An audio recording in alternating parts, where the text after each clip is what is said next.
This is Scott, and this is just a quick tutorial for the 10 different video angles we typically ask for to use in our promo videos for the lot and for our own information. First and foremost is the orbit shot. We actually use this to extract still photo shots for our listing page as well. This is where you circle around the entire property while keeping the entire lot in the frame. We're fast forwarding here, just save some time. Then in no particular order, we have the geyser shot that starts from the ground and moves skyward, straight up, trying to capture the entire lot in the frame at the end. Then we have the bird's eye, points straight down to the ground while we fly over the lot at a mid-level elevation.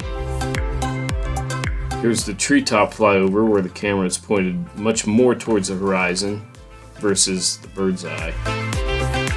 And then we have the high elevation flyover, which is the same thing but at a max height.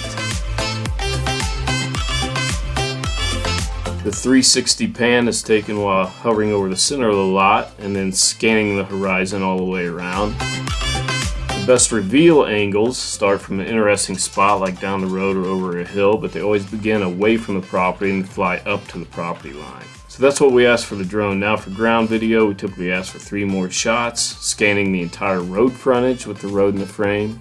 Then a 360 pan at the center of the lot, and wherever there might be a clearing or interesting features, hopefully without the sun glare there. Finally, driving down the road or a driveway to give people that coming home vibe or curb appeal. Just remember, we're trying to sell this property, so think about the best features you see on and around the site, and please shed the best possible light. Thanks for your time and have fun out there.